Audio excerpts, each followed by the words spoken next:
This is a quick instructional video for our 2-berth camper Lennox to help familiarise your party with our vehicle ahead of collection. If we do a vehicle walk round first.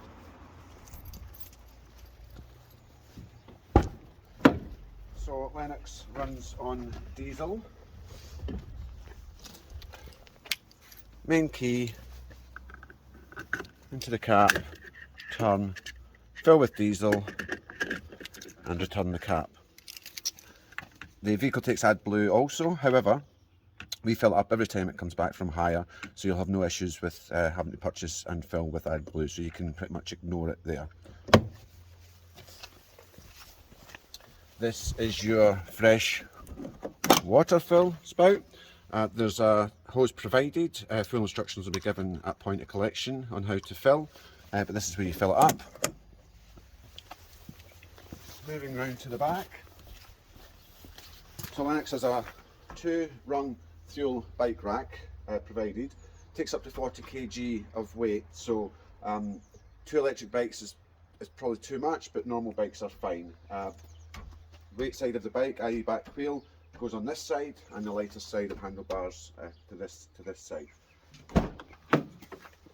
The back door's fully open on Lennox, which is a nice touch, especially for nice sunny mornings at the beach where you can sit and have your breakfast and admire the views.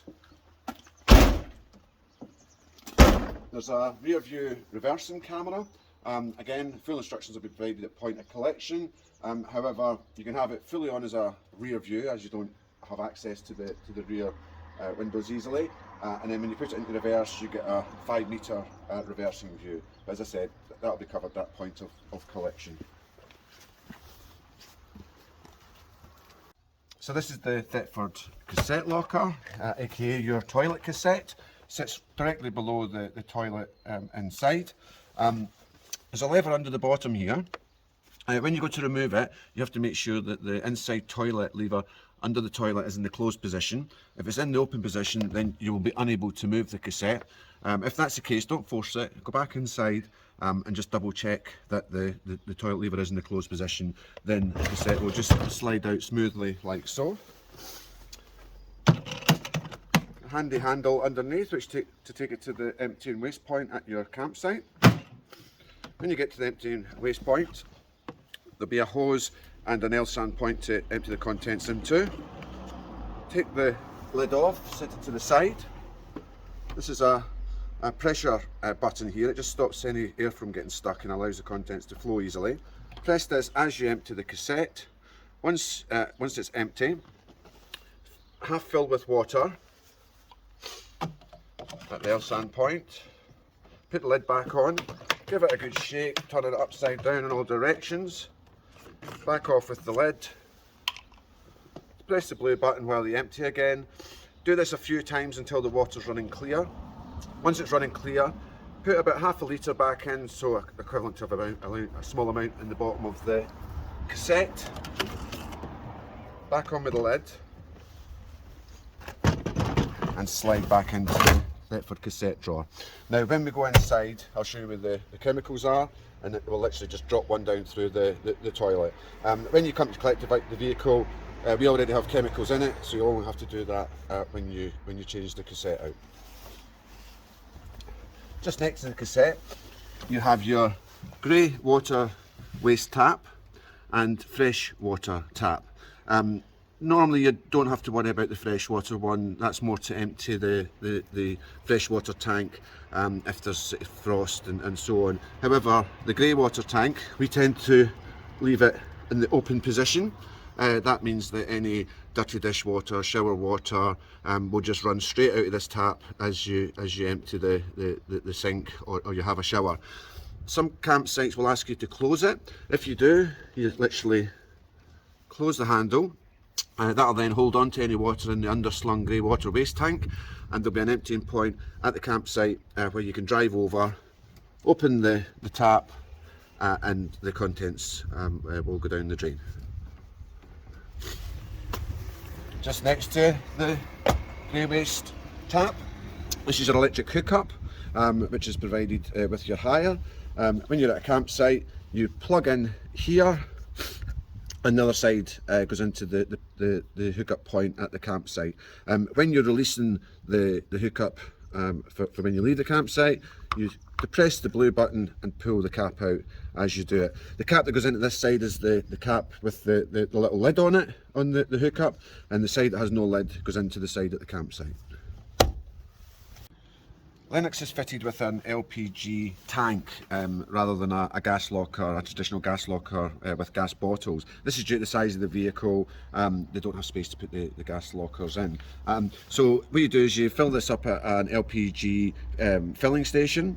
There's numbers of them dotted around Scotland and England, and a list is provided before your hire of a website where you can identify LPG filling stations.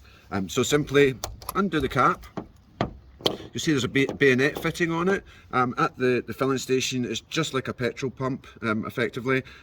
However, there's a circular head on it that fits over the bayonet. There's a handle on it that you push forward to lock it in place and then close.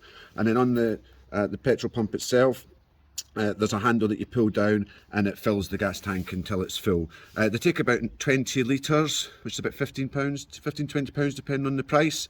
And you fill that up as and when you can. There's an indicator on the right hand side of the steering wheel that tells you the level, so when it's getting low, if you can just try and plan a stop at an LPG filling station.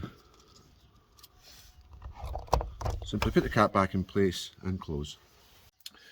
So now we're inside the van, just to explain the controls. So this is the controls for the electrics. Just to the left of them is the controls for the heating and hot water. So just to explain the electric control panel first. So as you come in, first thing to do, press the standby button to turn the electric control on. Just below that is your internal lighting circuit, so you need that for any internal lights or if you're running the TV. And then just below your internal lighting circuit is your water pump. Now when you're at a campsite, you can just leave the water pump on and it'll only kick in and out as you use the sink or the shower. However, just be mindful, if you can hear the pump rumbling away after you've turned the tap off for quite some time, just check your fresh water level, because if it gets low, the pump keeps trying to reprime the water supply, and it can burn the pump out. The pump should turn off a few seconds after you turn the tap off. So if it keeps rumbling away, check your fresh water, turn the pump off and refill it. Okay, to the top right, this is your external habitation light. And just below it, it toggles through the various update options here. So fresh water, your leisure battery, your internal temperature, etc. You can just ignore the one at the bottom right. That's more for us to change internal settings. However, you won't need to use that. So over to the heating and hot water. If you just wave your hand in front of it, you'll see that the panel wakes up. So for your heating, it's the one with the three arrows on it.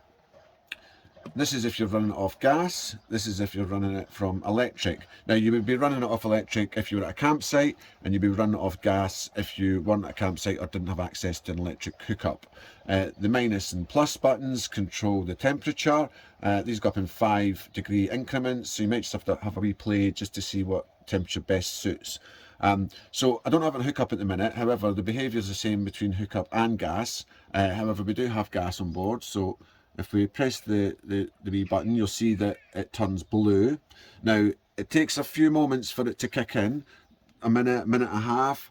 Don't keep pressing that button on and off. Just leave it as it is blue, and then when it picks it up, the blue turns to orange, and then you know that it's heating the van. The same applies on the hot water side. Again, you click the little button, it would turn blue, and then when it kicks in and starts to heat the water, it turns orange, and then you know that it's kicked in. As you can see here on the heating dial, you can see that it's now turned orange and the heating will kick in. The exact same behaviour on this side. And the minus and the plus buttons to control the temperature of the water. And when you've finished using the heating or the hot water, you'll see that it's still highlighted orange. Just simply touch it with the finger, the light will go out, and then the hot water or the heating will shut off.